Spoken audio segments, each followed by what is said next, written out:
다니엘 기도회 전후로 이 교제를 기초로 하나님께서 우리를 어떻게 기도자로 세워가시는가를 배우고 있습니다. 오늘 말씀은 하나님께서 우리를 믿음의 거인으로 세우시기 위해서 기도자로 부르셨음을 말씀하고 있습니다. 사람이 육체를 가지고 사는 동안에 육체를 가졌다는 이유 때문에 공통적으로 겪어야 될 과정이 있습니다. 밥을 하루 세끼 먹어야 되죠. 저녁에는 잠을 자야 됩니다. 또 계절의 변화가 있고 나이가 들면 몸은 점점 결국은 늙고 병들고 죽는 게 정해져 있다는 사실을 벗어날 수 있는 사람은 없습니다. 누구나 그 과정 속에 있죠. 마찬가지로 사람에게는 영이 있기 때문에 우리의 영은 누구나 다 사단의 공격을 받습니다. 예수님을 믿지 않으면 사단의 노예로 산다고 성경은 말하죠. 그걸 죄의 종, 마귀의 권세 아래 종노릇하는 삶을 살고 있죠. 물론 사람들은 자기 생각, 자기 뜻대로 산다는 착각을 할 수는 있지만 사람은 자기 뜻대로 살 수 있는 능력이 없습니다. 이 세상 풍조, 이 사단의 권세, 마귀의 괴계에 종노릇하며 일생 동안 살다가 죽게 되죠. 마귀의 종의 특징은 내가 과연 마귀의 종인가 아닌가를 알 수 있는 특징은 죽기를 두려워하는 겁니다. 내가 죽음에 대한 두려움이 있다는 사실은 나는 속고 있는 거고 마귀의 종으로 살고 있다는 확실한 증거죠. 언젠가는 죽을지도 모르고 오늘 죽을지 내일 죽을지 모르지만 죽음은 영원한 천국으로 들어가는 하나님의 축복의 과정이기 때문에 죽음이 조금도 두렵지 않고 죽음을 생각할 시간에 오늘이라는 시간이 너무 소중해서 오늘이라는 시간을 헛되게 보내지 않고 우리가 올바른 삶을 산다면 우리는 이제는 하나님의 자녀가 된 거죠. 그런데 하나님의 자녀가 되었어도 사단의 불화살의 공격은 여전히 동일하게 우리에게 끊임없이 날아오게 되어 있습니다. 예수님을 믿지 않는 사람들도 사단의 공격을 받아서 사단의 노예로 사는 것이 사실이지만 그렇다고 예수님을 믿는다고 사단의 공격이 멈춰지지는 않습니다. 모든 성도들은 사단의 불화살의 공격을 받습니다. 같이 한번 읽어봅시다. 시작. 사단은 초신자를 공격한다. 특별히 예수님을 처음 믿는 사람을 사단은 집중적으로 공격합니다. 왜냐하면 지금까지 자기 부하였는데 자기 권속에 있었는데 이 부하가 다른 사람의 군사가 되어서 자기를 공격하게 되고 자기의 대적자가 되었으니 이것은 두 배로 전력이 손실된 거기 때문에 이미 내 안에 사단의 권세 아래 있는 불신자들을 사로잡는 일보다 초신자, 예수님을 막 믿는 초신자를 공격하는 일에 사단은 최선을 다할 수밖에 없는 거죠. 같이 한번 읽어봅시다. 예수님께서 뭐라고 하셨는지 누가복음 8장 12절을 시작. 길가에 있다는 것은 말씀을 듣는 자니 이에 마귀가 가서 그들이 믿어 구원을 얻지 못하게 하려고 말씀을 그 마음에 빼앗는 것이요. 하나님의 말씀은 생명의 말씀, 능력의 말씀, 구원의 말씀이죠. 말씀을 막 믿고 영접한 순간 사단은 반드시 불화살을 쏘아서 그 말씀을 빼앗아가려고 하는 이유가 뭐냐면 구원을 얻지 못하게 하고 자기의 종된 삶을 계속 두려움 속에 살고 세상 가치관, 세상 풍조대로 살도록 하기 위해서 말씀을 빼앗아갑니다. 신기합니다.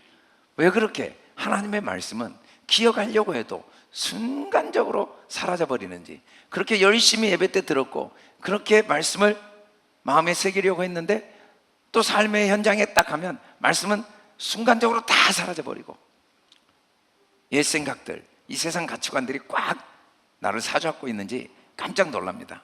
그런데 그것은 자연스러운 게 아니고 마귀가 끊임없이 말씀을 빼앗아가기 때문이라고 성경은 말하고 있죠.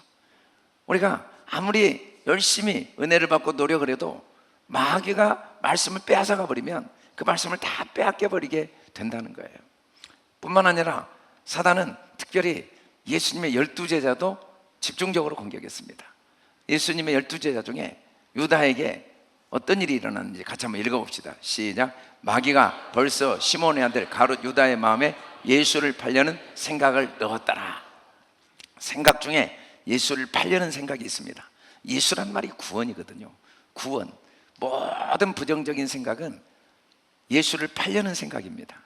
하나님께서 우리에게 값없이 이 우주 만물을 창조해 주시고 나를 위해 지으시고 나에게 생명을 주시고 지금까지 나를 신실하게 인도하셨음에도 불구하고 우리는 이 하나님을 믿지 못하고 있죠. 하나님이 나를 신실하게 돕고 계시고 어느 것 하나 반드시 나에게 감사함으로 받으면 유익하지 않는 게 하나도 없는데도 불구하고 부정적인 생각을 하죠. 모든 부정적인 생각은 허상입니다. 과정에서 어둠이 있을 뿐이지 창세기 1장 3절에 보면 태초에 하나님이 천지를 창조하신 다음에 첫째 날에 빛이 있으라 하고 빛을 창조하셨어요. 그 빛에서 어둠을 나눠내셨기 때문에 어둠은 또 다른 빛에 불과합니다. 과정에 불과해요. 빛의 또 다른 형태에 불과해요. 하나님의 축복의 과정에 불과합니다. 하나님의 구원의 과정에 불과하고 하나님의 사랑의 과정에 불과한데 우리는 부정적인 생각을 하죠. 모든 부정적인 생각은 허상입니다. 그런데 그 부정적인 생각이 너무 자연스럽다고 착각을 해요. 당연하다고 생각해요. 어떻게 이 상황에서 어두운 생각을 하지 않고 원망하지 않고 불평하지 않고 낙심하지 않을 수 있습니까? 염려하지 않을 수 있습니까? 라고 당연하다고 생각하지만 성경은 그게 다 마귀가 준 생각이라고 분명히 말합니다. 그런데 특별히 가장 지도자의 역할을 하는 12제자에게 집중적으로 마귀가 공격을 한 거죠. 예수님이 12제자들에게 사단이 밀 까불듯이 너희에게 끊임없이 공격을 불화살을 쏘아대고 있다고 말씀을 하시죠. 왜냐하면 그 집중적인 지도자를 무너뜨리면 전체가 무너지기 때문에 끝없이 공격을 합니다. 유다는 예수님이 12제자 중에 신뢰를 받고 신임을 받고 중요한 역할을 했던 돈꾀를 맡은 자였어요. 사단이 그 유다에게 예수님을 팔 부정적인 생각을 집어넣은 거죠. 그래서 끊임없이 가정에서도 남편에게 부정적인 생각을 집어넣습니다. 또 아내, 집안의 태양인 아내에게 끊임없이 부정적인 생각을 집어넣습니다. 기다리지 못하고 조급해서 그 과정을 하나님의 그 일하심을 믿지 못하기 때문에 항상 염려하고 걱정하고 원망하고 부정적인 생각을 갖게 만들죠. 그러면 집안이 무너져 버립니다. 아이들도 그 어두운 염려 근심에 영향을 받아서 어릴 때부터 염려 근심에 쩌들려서 세상을 살죠. 항상 걱정하고 경쟁하지 않으면 안 된다. 하나님이 계시지만 그 나와 상관이 없다. 내 힘으로 살아야 된다. 이 생각들이 부모로부터 마귀로부터 계속 부모에게 들어가고 그것이 조상 대대로 망령된 생각이 흘러내려와서 세상이 온통 경쟁하고 비교하고 판단하고 시기할 수밖에 없는 거죠. 이 사단은 특징이 또 우는 사자와 같이 공격한다고 그랬어요. 사자는 울지 않습니다. 밀림의 왕자가 왜 울겠습니까? 운다는 건 배고프다는 거예요. 그런데 이 마귀는 우는 사자예요. 항상 배고파요. 1000만 명을 다 자기 종으로 삼아도 만족을 못하는 게 마귀예요. 마귀가 우리를 불신자가 되게 하고 우리 신앙을 빼앗아가고 우리를 넘어뜨리고 조금도 우리를 동정하지 않습니다. 조금도 멈추지 않습니다. 우리가 넘어지면 더 짓밟고 더 고통스럽게 합니다. 마귀는 약한 자에게는 끝없이 악하게 대합니다. 마귀는 강한 자에게는 꼼짝 못하지만 약한 자에게는 자비가 없습니다. 그래서 성경에서 가장 큰 죄가 뭐냐면 두려워하는 죄예요. 그보다 더 악한 죄가 없는 거죠.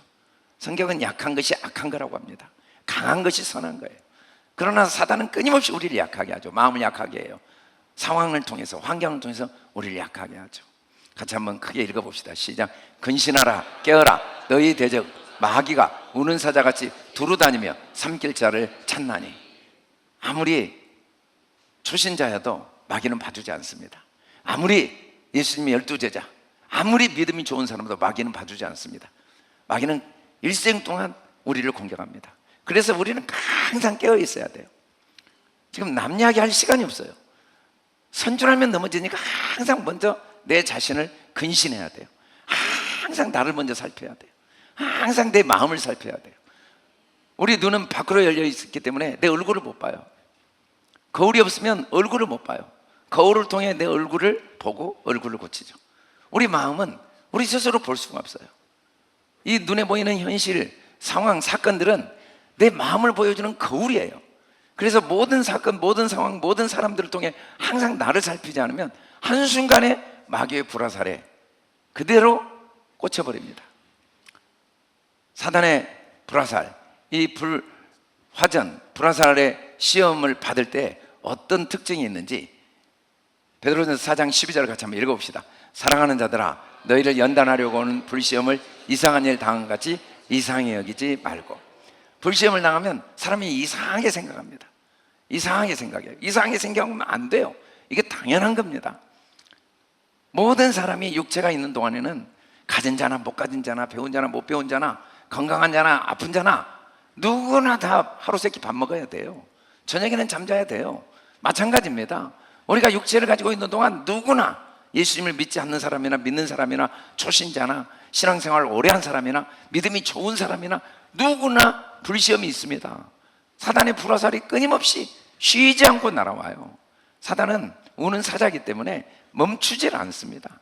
설마 아니에요. 예외가 없습니다. 목사인 저에게나 초신자에게나 기도를 많이 하는 사람이나 안 하는 사람이나 누구나 동일하게 불시험이 오죠. 그런데 문제는 불시험이 아닙니다. 그 불시험을 이상히 여기는 게 문제죠. 이상히 여긴다는 건 불시험을 당연하게 받아들이지 못하고 불시험을 부정하는 거예요. 그러면 시험에 드는 거죠. 사실은 불시험은 전혀 문제가 안 됩니다. 불화살이 아무리 와도 전혀 문제가 안 돼요. 그 불화살에 맞는 게 문제죠. 그걸 다 막아내기만 한다면 불화살이 억만 개가 쏜들 무슨 소용이 있겠습니까? 그런데 불화살에 맞아버리는 게 문제죠. 개인이 불화살에 맞을 경우 어떤 일들이 일어나겠습니까? 제일 먼저 두려워집니다. 마음의 두려움이 떠나질 않아요. 너무 신기해요. 두려우려고 노력하지 않았는데 두려움이 머리끝부터 발끝까지 항상 따라다녀요. 걸어가도 두렵고 잠을 자도 두렵고 밥을 먹어도 두렵고 돈이 있어도 두렵고 없어도 두렵고 이 알 수 없는 두려움이 잠시도 나를 그림자처럼 따라다녀요. 그리고 근심 걱정.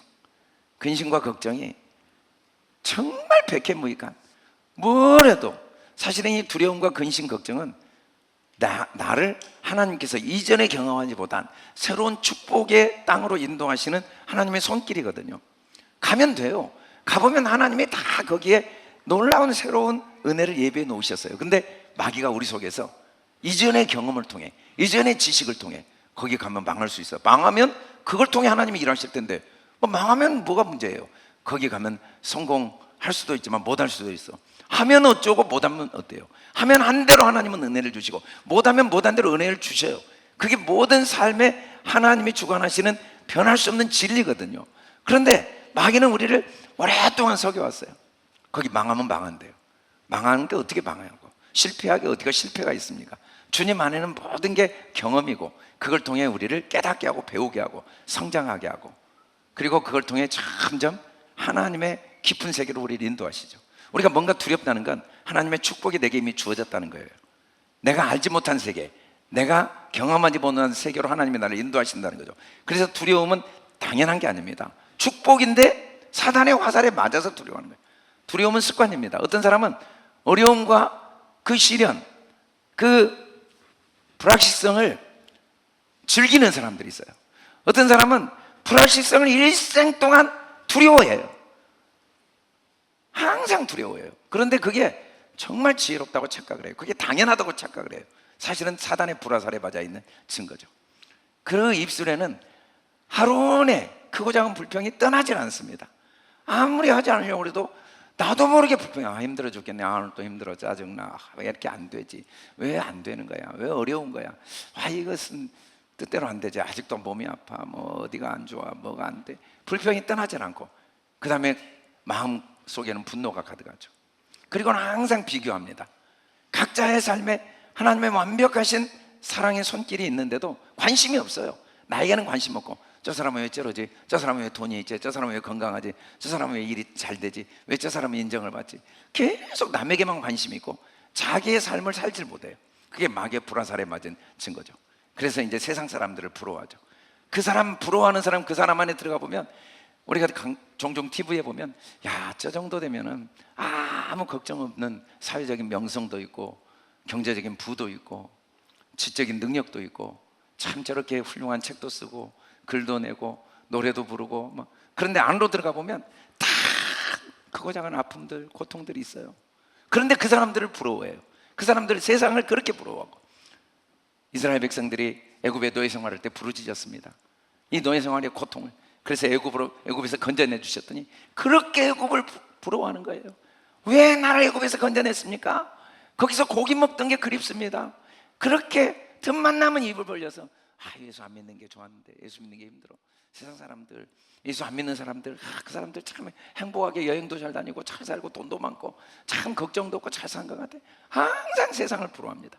그러다가 이제 하나님의 은혜로 이런 문제가 해결되면 결국은 성적인 유혹에 빠지게 되고, 그리고 말할 수 없는 교만에 빠지죠. 다 내가 한 것처럼 내 시간, 내 능력, 내 돈, 내 지식, 내 명예, 내 인생, 내가. 그래서 사실은 가장 부끄러운, 아무것도 없는, 열매 없는 부끄러운 인생을 살 수밖에 없는 게 이 사단의 불화살이에요. 이 사단의 불화살이 우리를 쉬지 않고 공격을 하고 있기 때문에 우리는 이 불화살에 나도 맞았는지 안 맞았는지 눈에 보이질 않아요. 그런데 삶의 모습을 보면 이건 내가 사단의 불화살에 맞았구나 라는 걸 보여주는 하나님의 사랑의 손길이에요. 두려움은 나쁜 게 아닙니다. 내가 불화살을 맞았다는 명백한 신호를 보여주는 하나님의 사랑의 또 다른 방법이에요. 만약에 불화살을 맞았는데 두려움을 못 느끼면 완전히 사단에게 노예로 살겠죠. 우리가 이런 화가 나고 분노가 있고 세상 유혹에 빠지고 성적 유혹에 빠지는 마음, 교만한 마음, 그래서 모든 사람들을 존중하지 못하고 인정하지 못하고 항상 누군가를 가르치고 판단하고 정죄하는 마음에 내가 시달리고 있는 동안에 행복할 수가 없거든요. 그런데 그런 마음들은 하나님이 내가 불화살에 맞았다는 걸 깨닫게 해주시는 선물일 수밖에 없습니다. 우리는 이 여러 가지 불화살들을 맞으면서 내가 얼마나 하나님께 대한 믿음을 갖고 있지 않는가, 내가 얼마나 사단에게 오랫동안 노예 생활해 왔으며 사단으로부터 벗어났지만 여전히 사단에게는 무방비한가. 그래서 사람들이 사단하고 싸워야 되는데 사단하고 안 싸우고 사람하고 싸워요. 그 원인은 사단인데 사람을 원망하고 사람을 시기하고 환경을 탓하고 문제, 이 상황에 끊임없이 불평하고 원망하고, 그 뿌리는 사단의 불화살인데. 할렐루야. 네. 여러분들이 이렇게 보시니까 어떤 불화살을 맞으신 것 같습니까? 이 중에 하나도 맞지 않으신 분도 있으실 거고, 이 중에 막 이 불화살이 한꺼번에 막 내 온 마음을 공격하는 분들도 있을 거예요. 근데 이런 불화살에 맞으면 이제 여러 가지 문제가 생깁니다. 욥의 가정에 사단이 불화살로 공격을 할 때 하나님이 욥에게 사단의 불화살의 공격을 허락했거든요. 사단이 욥을 공격하려고 그랬어요. 하나님을 믿지만 사람 다 똑같습니다. 환경이 변하고 상황이 변하면 하나님은 원망할 겁니다. 그러니까 하나님이 그러면 생명만 두고 마음껏 불화살을 쏴봐라. 사단의 불화살을 맞으면 어떤 일이 일어납니까? 결국은 자녀들의 문제가 생깁니다. 그리고 목숨을 잃기도 합니다. 사고로. 또 재산을 한순간에 날리기도 합니다. 또 여러 가지 질병의 고통을 당하기도 합니다. 남편이 바람을 피우고 아내가 도망을 가고 이런 가정에 갈등과 분열이 생깁니다. 가정이 파괴되는 거죠. 그리고 서로 끊임없이 원망하고 불평하는 삶을 살게 되는 거죠.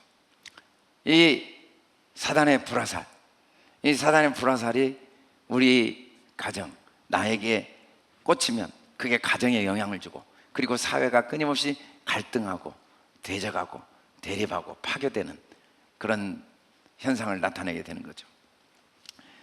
하나님께서 우리 삶에 이 사단의 불화살을 허락하신 데는 하나님의 선한 뜻이 있습니다. 사단은 사단의 역할을 하는 거예요. 불화살이 아무리 억만개여도 상관이 없어요. 하나님은 그걸 통해 하나님의 선하신 뜻을 이루십니다. 우리를 향한 하나님의 계획이 이 사단의 불화살을 통해 절대로 무효가 되지 않습니다. 오히려 더 하나님의 선하시고 온전하시고 기뻐하신 뜻이 이루어지는 도구로 이 불화살들을 하나님이 사용하십니다. 바다에 풍랑이 일면 그 풍랑이 하는 역할이 있고, 또 강한 바람이 불면 그 바람이 부는 역할이 있습니다. 파도가 일면 파도가 이는 역할이 있죠. 그 파도를 잘 타기만 하면 서핑을 할 수가 있고, 그 풍랑과 바람을 잘 활용하면 배가 목적지를 향해 빠르게 달려갈 수가 있는 것처럼 사단의 수많은 불화살이 우리의 삶을 하나님의 목적, 하나님의 의도, 하나님의 뜻에 도달하도록 돕는 도구로 하나님이 허락하셨을 뿐이죠. 그러나 만일에 이 사단의 불화살을 우리가 활용하지 못하면, 막지 못하면 결국은 어떻게 되겠습니까? 결국은 100% 믿음이 다시 쓰러지게 됩니다. 그래서 불신에 딱 빠지죠. 그렇게 하나님을 믿는다고 했는데 하나님은 한 번도 우리에 대한 믿음이 흔들리지 않거든요. 우리가 원수 되었을 때도 우리를 동일하게 사랑했고, 우리가 죄인 되었을 때 우리가 주님의 뺨을 때리고 침을 뱉어도 조금도 십자가에서도 우리를 향한 마음이 흔들리지 않아요. 우리에 대한 기대, 우리에 대한 소망, 우리가 상한 갈 때가 돼도 흔들리지 않아요. 근데 우리는 하나님이 나를 사랑하신다고, 십자가에 죽기까지 사랑하신다고 믿는다고 그렇게 큰 소리 쳤다가 사단의 불화살을 맞으면 금방 믿음이 흔들려 버립니다. 불신에 빠져요. 그래서 교회 다니면 뭐해요? 하고 교회를 떠납니다. 그리고 그냥 믿음의 확신을 잃어요. 마음에 하나님을 의지하는 마음을 포기해버립니다.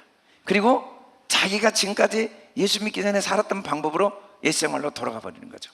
눈에 보이는 현실, 상황, 자기 생각, 자기 능력, 자기 경험만 딱 믿고 자기 세계, 그 자기라는 게 결국은 사단의 괴계죠. 사단의 노예 생활하던 그 세상의 물질의 노예, 환경의 노예, 상황의 노예, 감정의 노예로 딱 자기를 다시 포기해버리는 그런 결과를 낳게 됩니다. 사단이 우리에게 아무리 불화살을 많이 쏴도 만일에 방패만 있다면 아무 문제가 없죠. 그런데 문제는 뭐냐면 사람들이 이런 삶을 절대 살기를 원치 않아요. 두려워하기를 원치 않습니다. 누가 근심, 원망, 불평을 원하고, 누가 남을 시기하고 질투하고, 누가 세상의 유혹과 성적인 타락, 그 교만한 삶을 원하는 사람이 한 명이나 있겠습니까? 누가 가정에 자녀들이 사고가 나고 재산을 잃고 병이 들고 파괴되고 서로 비난하는 삶을 살기를 원하겠냐고요. 절대 그런 삶을 원치 않아요. 그리고 이런 사단의 불화살을 반드시 막고 싶어요. 근데 문제는 뭐냐면 이 사단의 불화살을 막는 방패가 돈과 명예와 권력이라고 착각을 한다는 거죠. 그래서 돈 하는 게 이런 끝없는 불화살을 막아보려고 하는 거예요. 그렇게 사람들 앞에 자기를 높이고 자기를 자랑하고 자기 주장을 하고 남을 굴복시키고 이 권세와 능력을 얻고자 하고 자기 지식을 자랑하는 이유는 이 사단의 불화살을 한번 막아보고자, 그렇게 밤새워 고민하고 염려하고 이 머리 저 머리 굴리고 계획을 세워보고 이것저것 끊임없이 분별하고 판단하고 이게 좋을까 저게 좋을까, 어찌됐든 이유야 어찌됐든 결과야 어찌됐든 그것과 상관없이 지구상에 존재하는 모든 사람은 매 순간은 자기에게 제일 유익하다는 걸 무조건 선택합니다. 물론 뒤돌아보니까 좀 어리석은 선택을 했고 뒤돌아보니까 미련한 선택을 했지만 당시에는 이게 제일 자기에게 유익하다는 걸 선택하지 않을 수 없는 게 인간의 본성이에요. 그렇게 자기에게 유익한 걸 일생 동안 선택해 왔어도 뒤돌아보면 삶에 별로 보람이 없고 열매가 없어요. 그런데도 또 자기 선택을 믿어요. 그래서 밤새도록 고민하는 거죠. 이게 좋을까 저게 좋을까, 이리 갈까 저리 갈까, 이렇게 해볼까 저렇게 해볼까. 그게 방패가 된다고 믿으니까. 그래야 혹시 사단의 불화살 때문에 겪고 있는 고통인데도 불구하고 그걸 모르고 이 문제, 내 삶의 이 여러 가지 문제를 막을 수 있을까. 그건 마치 뭐와 똑같냐면 불화살이 나오는데 이 종이로 한번 막아보자고 이 종이 방패를 들고 있는 거예요. 성경은 분명히 말합니다. 솔로몬의 모든 영광도 불에 꽂아갖고 다 헛되고 헛되니 모든 게 헛되다고. 그래도 우리는 절대로 그 성경 말씀을 받아들이지 못하죠. 언젠가는 불화살을 막을 때가 올 거야. 언젠가는 불화살을 막아보려고. 그런데 언젠가는 안 옵니다. 이 불화살이 아무리 공격을 많이 해도 막기만 하면 아무 문제가 없어요. 오히려 그 불화살 때문에 점점 더 내가 더 많은 상급을 얻게 되죠. 이 불화살을 막는 유일한 방법이 뭡니까? 같이 한번 크게 읽어봅시다. 시작. 사단의 불화살은 믿음의 방패로 막을 수 있다. 사단의 불화살은, 다시 한번 시작. 사단의 불화살은 믿음의 방패로 막을 수 있다. 우리 성경 말씀 같이 한번 읽읍시다. 에베소 6장 16절 시작. 모든 것 위에 믿음의 방패를 가지고 이로써 능히 악한 자의 모든 불화살을 소멸하고. 믿음 외에는 이 불화살을 막을 방법이 없습니다. 그래서 성경은 정금보다 귀한 보배가 믿음이라고 그랬어요. 여러분, 소망을 많이 갖고 있지만 하나님께 대한 믿음이 없는 소망, 믿음은 하나님께 대한 믿음이에요. 하나님의 함께 하신 믿음, 하나님의 나를 반드시 도우시고 반드시 축복하신다는 변할 수 없는 진리를 믿는 게 믿음입니다. 믿음이라는 히브리어 그림 문자가 아멘이에요. 아멘이죠. 이해가 안 가요.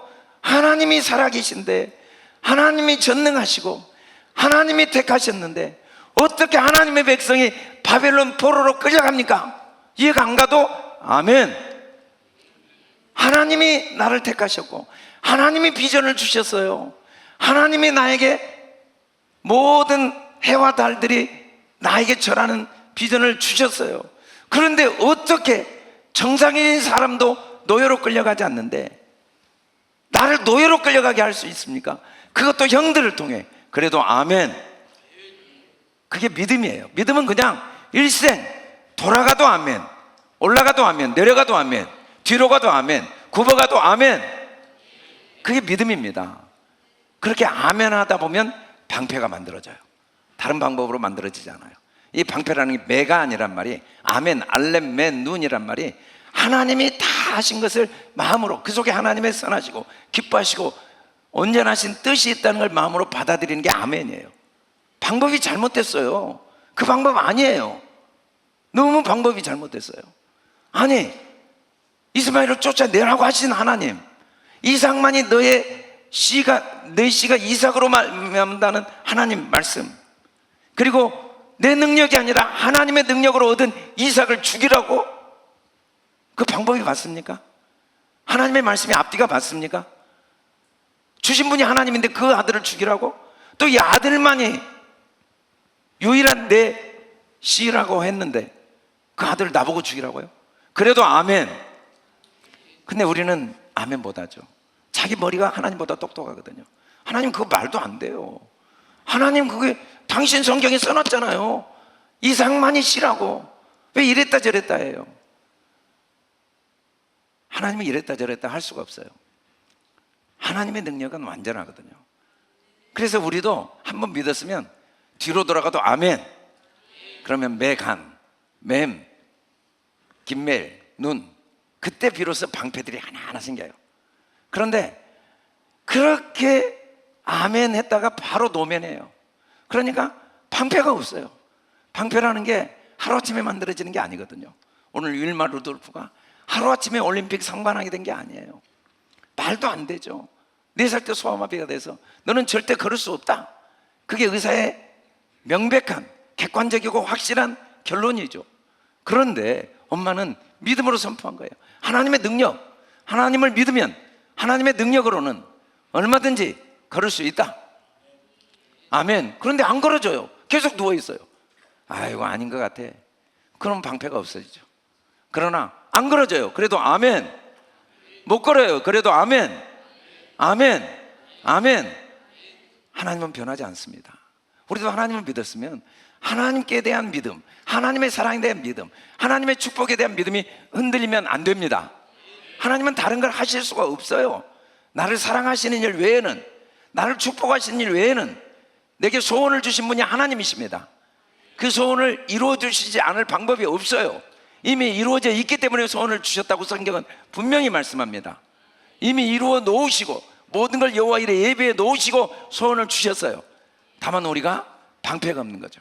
그 소원을 이룰 믿음이 있어야 되는데 사단이 계속 5년이 지나도 없잖아, 10년이 지나도 없잖아, 20년이 지나도 없잖아, 25년 됐는데 이제는 나이가 아이를 낳을 씨도 없어져 버렸어요.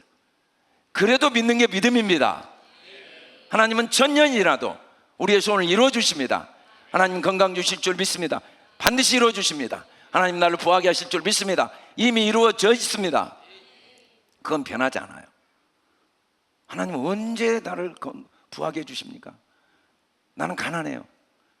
그렇게 다시 의심의 화살을 맞아버리면 더 이상 하나님의 축복을 누릴 수가 없지만 그 의심의 화살이 아무리 밀려와도 아멘, 하나님 나를 부족함이 없게 하셨습니다.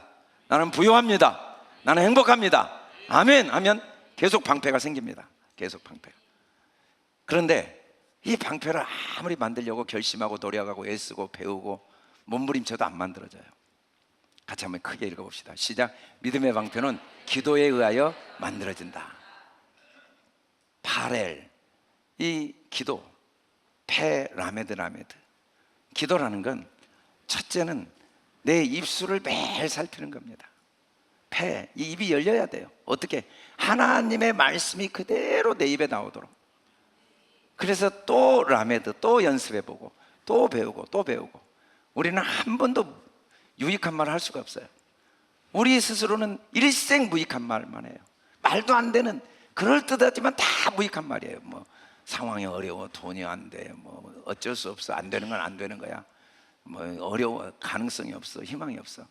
우리는 평생 그런 말을 하다가 결국 죽게 되어 있어요. 기도의 자리에 나오지 않으면 생각만 많지 방패는 안 만들어집니다. 그래서 입으로는 주여 주여 하는데 삶은 세상 사람과 똑같아요. 기도의 자리에 와서 무릎을 꿇으면 계속 성령께서, 이사야 6장에 보면 하나님께서 이사야를 부르시죠.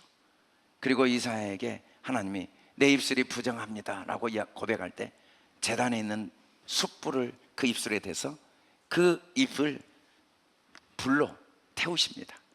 그 입의 문제. 그래서 이사야를 통해 66장의 성경을 기록하죠.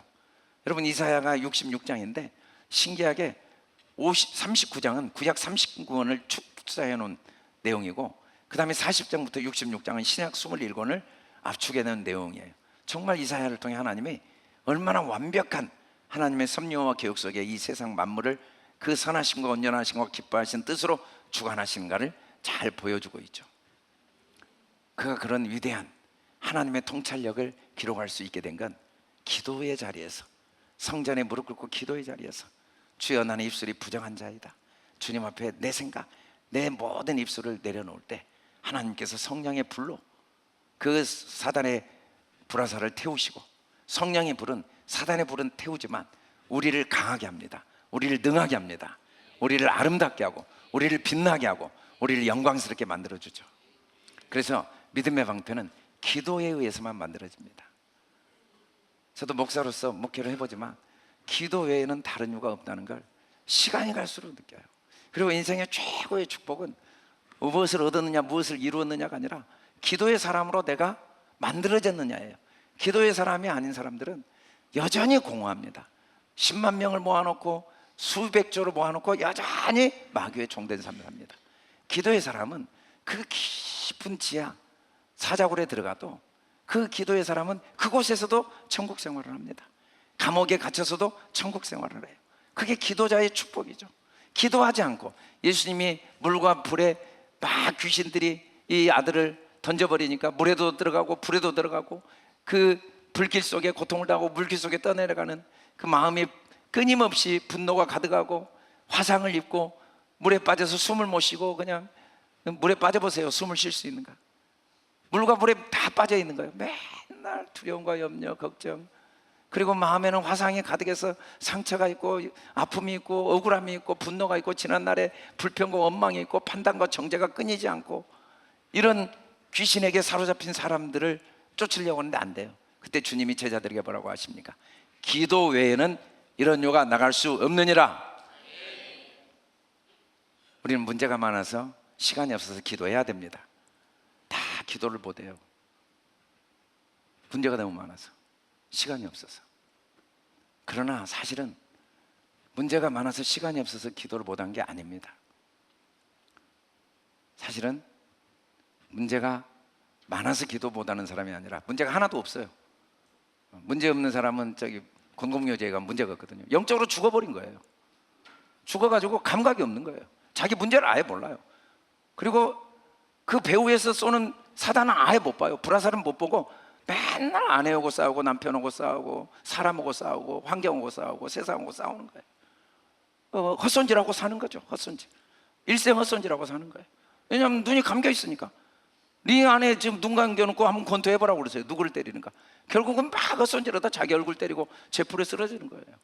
제풀에. 그래서 기도하러 안 나오는 거죠. 그러나 살아있으면 기도하지 않을 수가 없습니다. 문제가 많다는 걸 알면 기도하지 않을 수가 없어요. 시간이 없는 줄 알면 기도하지 않을 수가 없어요. 같이 크게 한번 읽어봅시다. 시작. 여호와여 내게 응답하소서, 내게 응답하소서. 이 백성이 주 여호와는 하나님이신 것과 주는 그들의 마음을 되도록히심을 알게 없어서 하며, 이 많은 문제 어떻게 해결하겠습니까? 여호와여 내게 응답하소서, 여호와여 내게 응답하소서. 주님 도우시지 않으면 저는 아무것도 못합니다. 주님이 하시면 못할 일이 없습니다. 그러자 어떤 일이 일어났습니까? 같이 읽어봅시다. 시작. 이에 여호와의 불이 내려서 번제물과 나무와 돌과 흙을 태우고 또 도랑의 물을 핥은지라. 기도하면 하나님의 성령의 불이 사단의 불화살을 다 핥아버립니다. 그리고 우리 마음을 뜨겁게 합니다. 우리 마음을 자유케 합니다. 우리 마음을 평안케 합니다. 우리 마음을 담대케 합니다. 사람들이 불화살을 맞으면 믿음의 말을 제일 듣기 싫어합니다. 짜증이 나고 화가 납니다. 그러나 기도자는 불신의 말이 제일 듣기가 어렵습니다. 하나님을 모독한 말이거든요. 교만한 말이거든요. 어리석은 말이거든요. 지혜로운 것 같지만 가장 어리석은 말이거든요. 그래서 너무 불편하고 너무 짜증이 나고 너무 화가 나는 거죠. 하나님은 우리를 여러 가지 사단의 불화살을 통해 나를 믿음의 사람으로 어떤 상황에서도 온갖 억만 개의 불화살을 또 막아낼 성령의 불성곽, 불방패, 성령의 방패, 믿음의 방패를 만들도록 도와주십니다. 사실은 사단의 불화살을 하루에 10,000개씩 100만 년을 쏴도 아무 소용없어요. 결국은 하나님 다 뽑아버립니다. 그것을 합력하여 선으로 바꾸십니다. 사단은 결국은 자기가 이긴 것 같지만 끝없이 불화살을 쏴서 우리를 넘어뜨리면 우리는 다시 7번 넘어지면 8번 일어나는 믿음의 강한 방패가 생깁니다. 우리가 어제 다니엘 기도에 박정욱 의사분인가 그분 간증에서도 들었어요. 아니 같은 의사 중에 같은 그 의대생 중에 그렇게까지 여러 가지 진단을 잘못하고 그래서 그렇게까지 큰 고통을 당한 사람이 없었는데 오히려 누구보다 억울한 고통을 당한 거죠. 사소한 일이라고 생각했다가, 그런데 그것 때문에 철저히 기도의 사람이 되고 믿음의 사람이 되고 어떤 문제와 어려움에도 이겨내는 믿음의 사람이 된 거예요. 그런데 막상 자기가 개업을 하고 보니까, 하나님의 음성을 그렇게 듣고 개업을 하고 보니까 너무 어려워서 정말 고통스럽고 이렇게 힘든가 해서 멘토한테 전화를 했더니 그분이 그 이야기 했다고 그러잖아요. 지금이 제일 좋은 때라고. 어떨 때는 나는 그때가 더 그립다고. 왜 그렇습니까? 여러 가지 불화살이 우리에게 믿음의 방패를 만들게 하는 축복의 선물입니다. 문제는 전혀 문제가 아니에요. 문제 없기를 바라면 공동묘지에 들어가야 돼요. 가정 문제 없고 자녀 문제 없고 교회 문제가 없는데 문제가 없기를 바라면 공동묘지에 들어가. 이미 죽어있는 자예요. 자꾸 문제 없기를 바라는 자는 살았으나 죽은 시체들이에요. 문제는 살아있는 사람의 증거예요. 문제는 아무것도 문제가 안 돼요. 그 문제가 믿음의 방패를 만드는 기회로만 활용된다면 문제가 안 됩니다. 시험이 문제가 아닙니다. 그런데 그 시험에 들어버릴 때 문제가 되는 거죠. 그러면 고통을 당하죠. 그 고통 중에 주님은 또 다시 불화살을 뽑아서 우리를 도우십니다. 그래서 결국은 우리를 믿음의 거인이 되게 만들죠. 같이 한번 읽어봅시다. 시작. 기도자는 믿음의 거인으로 다시 태어난다. 할렐루야. 기도자는 믿음의 거인으로 태어납니다. 믿음의 거인의 특징은, 같이 읽어봅시다. 시작. 하나님의 때를 찾아내는 믿음의 거인이 되었다. 구약의 모든 사건들은 예수님이 이 땅에 오셔서 메시아로서의 사역을 예표하고 있죠. 그리고 예수님이 하나님의 아들 그리스도이신 것을 확증해주는 사건이었죠. 그 모든 사건들이 다 필요했어요. 애굽의 사건, 바벨론의 사건, 이 모든 사건들이 다 필요했어요. 그리고 딱 때가 되니까 예수님을 이 땅에 보내셨어요. 때가 참에 예수님이 이 땅에 보내셨죠. 하나님은 가장 완벽한 때, 가장 완벽한 방법으로 일하고 계십니다. 모든 게 때를 따라 아름답습니다. 우리가 때를 판단하면 안 돼요. 그 때에 어떤 선한 뜻이 있을 수밖에 없다는 진리를 의심하면 안 돼요. 가난한 때는 가난한 때 주신 은혜를 누려야 됩니다. 부유한 때는 부유한 때의 은혜를 누려야 돼요. 때를 찾지 못한 사람은 가난하면 염려하고 부유하면 교만하고, 그리고 그 때를 다 놓쳐요. 가난할 때는 부자 되면 행복하려고 그래요. 부자 되면 그 어제 간증처럼 나는 차라리 옛날 그때가 더 그리울 때가 있어. 그러나 기도자는 매 순간 모든 것을 아름답게 하신 주님 때문에 어느 때도 비난하거나 판단하거나 정죄하거나 또 때를 바꾸려고 노력하지 않습니다. 하나님은 때를 반드시 바꿔주세요. 우리는 지금 주어진 때에 해야 될 일을 해야 돼요. 이때 이것을 안 하면 바뀌면은 그 일을 못하고 바뀌어도 아무 소용이 없어요. 근데 이분이 스스로 때 하나님을 깊이 의지했어요. 그랬더니 다 낫고 난 다음에 이전에 환자를 보는 것과 완전히 다른 거예요. 그렇게 그냥 무감각으로 환자를 대하던 그 지난날과 달리 환자들의 아픔이 하나하나 내게 공감이 된 의사가 될 수 있었던 것, 그 아픔의 때 원망하고 불평하지 않고 하나님께 기도하며 인내했기 때문이죠. 그 때가 그에게 준 소중한 선물입니다. 문제의 때는 문제의 때 주시는 하나님의 은혜가 있습니다. 형통의 때는 형통의 때가 주는 은혜가 있습니다. 때를 원망하고 때를 비교하고 때를 판단하고 때를 불평하며 때의 축복을 놓치는 어리석은 자가 되지 않도록 하나님은 우리를 도우십니다. 우리는 믿음의 거인이 되어야 됩니다. 믿음의 거인들은 또 하나님의 말씀을 받습니다. 절대로 그 상황과 환경에 연연하지 않고 그걸 통해 하나님의 음성을 듣습니다. 하나님의 말씀은 어제나 오늘이나 동일하죠. 하나님의 말씀을 딱 가지면 이제는 그 말씀이 내 안에 경험되어진 만큼, 가진 만큼 이제 하나님과 함께 영적인 싸움을 싸웁니다. 방어만 하는 게 아니라 공격을 하고 탈취물을 얻을 수가 있어요. 그런데 말씀을 바로 버려버립니다. 사단의 불시험에 들어서. 그러나 기도자는 상황과 환경을 보지 않고 말씀을 굳게 붙듭니다. 그래서 어디까지 갑니까? 같이 한번 읽어봅시다. 시작. 하나님의 말씀이라면 죽음을 가하고 절대 순종하는 믿음의 거인이 되었다. 말이 안 되죠. 어떻게 이삭을 죽이라는 말에 순종할 수가 있겠습니까? 그게 앞뒤가 맞는 말입니까? 어떻게 바벨론 포로로 끌려간다는 말을 선포할 수가 있겠습니까? 그게 앞뒤가 맞는 말입니까? 어떻게 십자가에 죽는다는 말을 할 수가 있겠습니까? 죽어야 산다는 말을 할 수가 있겠습니까? 그건 앞뒤가 안 맞는 말이에요. 그러나 믿음의 거인, 기도자는 믿음의 거인이 되어서 아무리 내게 희생이 따르고 아무리 손해가 되고 아무리 불공평해 보이고 아무리 그 방법이 잘못된 방법일지라도 하나님의 말씀에 아멘 하고 순종해 갈 수가 있습니다.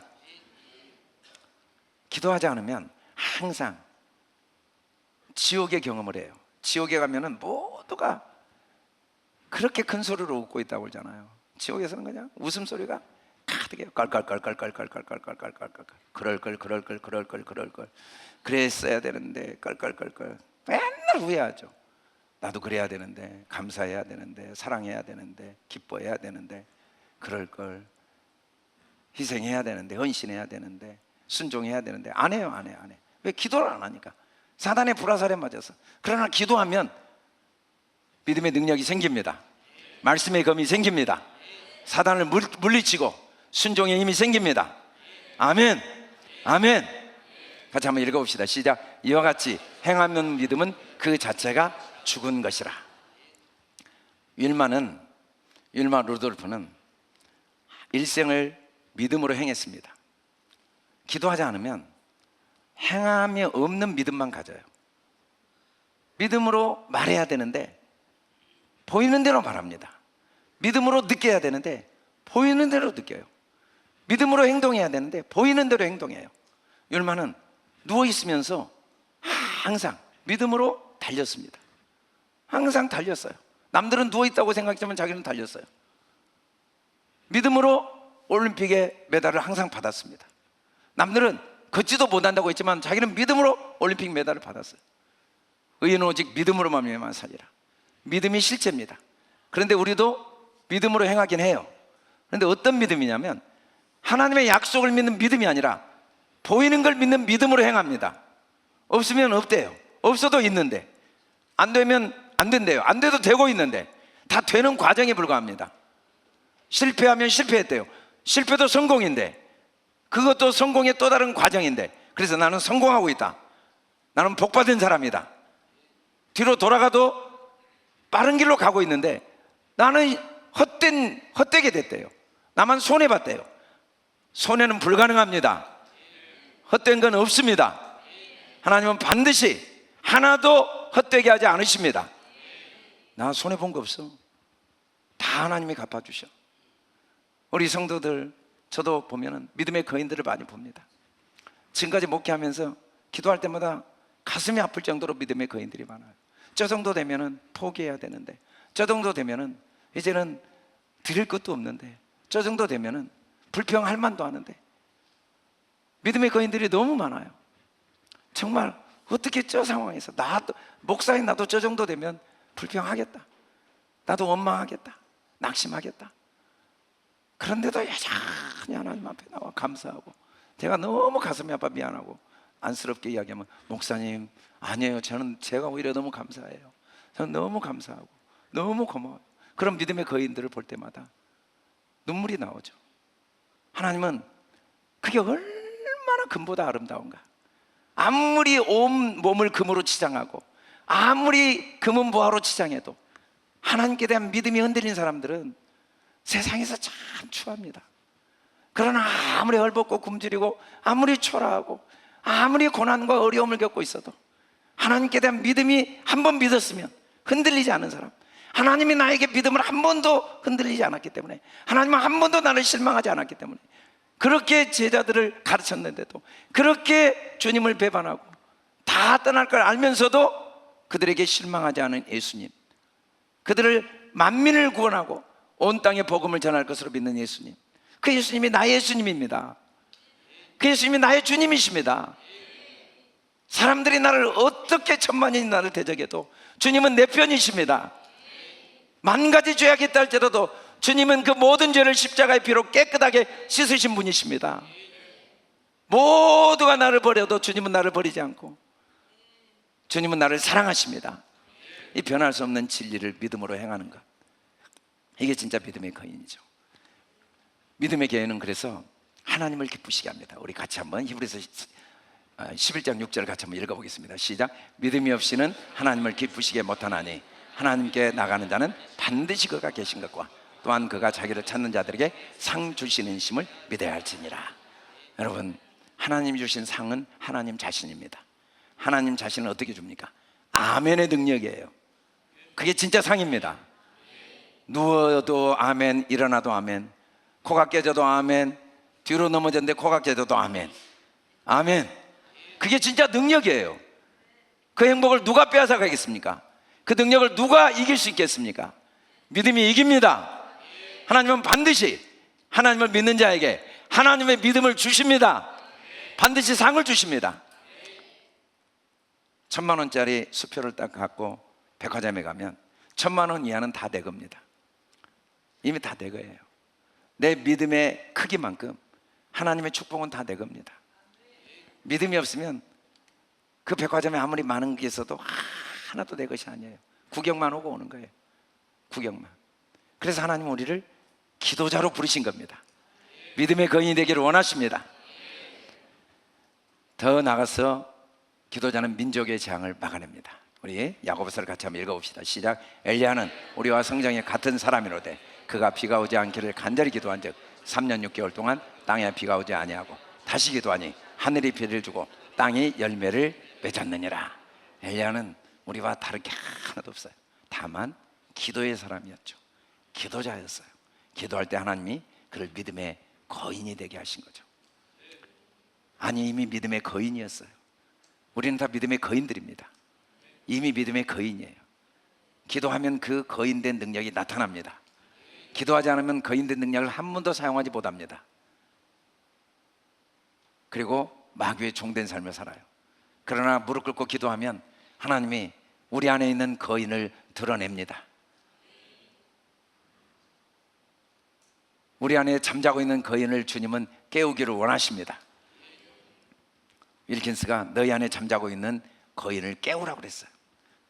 일생 동안 거인을 잠재우고 일생 마귀의 노예로 살 수도 있지만 기도의 자리에 나와서 무릎을 꿇으면 내 속에 거인을 깨워서 우리도 흔들리지 않는 믿음, 민족의 재앙을 극복하는 믿음의 거인이 될 수가 있습니다. 할렐루야. 하나님은 우리에게 믿음의 거인이 되도록 기도자로 훈련하시기에 분이엘 기도를 허락하셨어요. 저녁에는 다니엘 기도회를 통해 우리를 기도자로 훈련하십니다. 일주일이 지났습니다. 오늘 아직 신청하지 못하신 분은 또 다 신청하시기 바랍니다. 교회가 하나님의 부르심을 따라 하나님의 음성을 듣고 믿음의 거인이 되는 기도자의 훈련하는 분이엘 기도회를 시작했습니다. 임직자들은 하루도 참석 못해도 사실은 신청서를 내야 돼요. 교회 주인이니까. 교회 주인이 그 역할을 안 하면, 나는 못한다고 미리 포기하면 교회가 아니죠. 주인이 없는 집인데 그게 무슨 교회입니까? 집에 아버지도 없고 엄마도 없어요. 누가 왔더니 아버지가 나도 몰라. 아니, 이 집 주인이 누굽니까? 나도 모르겠는데. 엄마가 이 집 주인 누구? 나도 몰라. 애들이 멀뚱멀뚱 쳐다보고, 그럼 주인이 누구지? 나도 주인은 아니고. 그러면 그게 뭐가 되겠습니까? 그래서 이번 주에 다시 또 2주를 신청하는 거예요. 임직을 했다면 최소한 교회가 뭘 할 때는 하루도 참석 못해도 그래도 참여를 해야 됩니다. 써내야 되고, 못할 때 못하더라도. 그런데 그것도 안 하면 그건 이상한 거죠. 그건 자유가 아니라 그건 방종입니다. 그건 무책임이고 자기 나름대로 생각이 다 있겠죠. 그러나 교회라는 건 머리가 대신 주님을 따라가는 거지, 내 생각대로 올라오면 교회를 무슨 교회겠습니까? 우리는 다 기도자로 하나님이 부르셨습니다. 할렐루야. 우리 다 같이 일어나 크게 선포합시다. 시작. 기도자는 믿음의 거인이다. 다시 한번 시작. 기도자는 믿음의 거인이다. 같이 한번 읽어봅시다. 시작. 모든 것 위에 믿음의 방패를 가지고 이로써 능히 악한 자의 모든 불화살을 소멸하고. 같이 한번 읽어봅시다. 시작. 나는 믿음의 방패로 사단의 불화살을 막는 기도자다. 아멘. 우리 좌우 옆 사람에게 나는 기도자다. 나는 기도자다. 당신도 기도자입니다. 당신도 기도자입니다.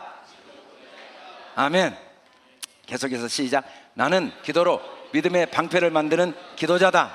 아멘. 아멘. 나는 기도로 믿음의 방패를 만드는 기도자다. 아멘. 우리 옆 사람 믿음의 방패를 만듭시다. 믿음의 방패를 만듭시다. 믿음의 방패를 만듭시다. 시작. 나는 기도로 믿음의 거인으로 날마다 다시 태어나는 기도자다. 열마가 하루아침에 금메달 딴 게 아니에요. 재활훈련이 너무 어려웠어요. 그런데 엄마 말대로 믿음과 하나님의 능력을 의지하고 끈기가 있으면 너도 달릴 수 있다. 끈기가 있으면 하루하루 기도하고 나오는 거예요. 안 되죠. 또 실망하죠. 또 낙심하죠. 또 의심하죠. 그래도 나오고 또 기도하고 기도하다 보면은 날마다 믿음의 방패가 만들어지고 믿음의 거인으로 날마다 자라납니다. 날마다 다시 또 흔들리는 믿음, 바람에 나는 개와 같은 믿음, 다시 나를 한 번도 의심하지 않는 주님 바라보고 믿음의 주의 온전히 계신 예수를 바라보고 다시 주님께 시선을 고정하면 믿음의 거인으로 반드시 자라납니다. 내 안에 있는 믿음의 거인이 깨어납니다. 하나님은 전능하신 분이어서 하나님께는 큰 문제 작은 문제가 똑같습니다. 기도하지 않는 것만 문제입니다. 이 문제는 도저히 안 될 것 같아. 그런 문제 없습니다. 하나님께는 가장 높은 에베레스트 산이나 가장 낮은 지중해 그 사해바다나 하나님께는 똑같은 병지입니다. 기도하면 하나님이 때마다 은혜를 주십니다. 문제의 크기에 고민하지 마시고 문제의 크기에 따라 하나님께 맡기지 마시고 모든 걸 하나님께 맡기고 기도하는 기도의 거인이 됩시다. 믿음의 거인이 됩시다. 할렐루야. 할렐루야. 시작.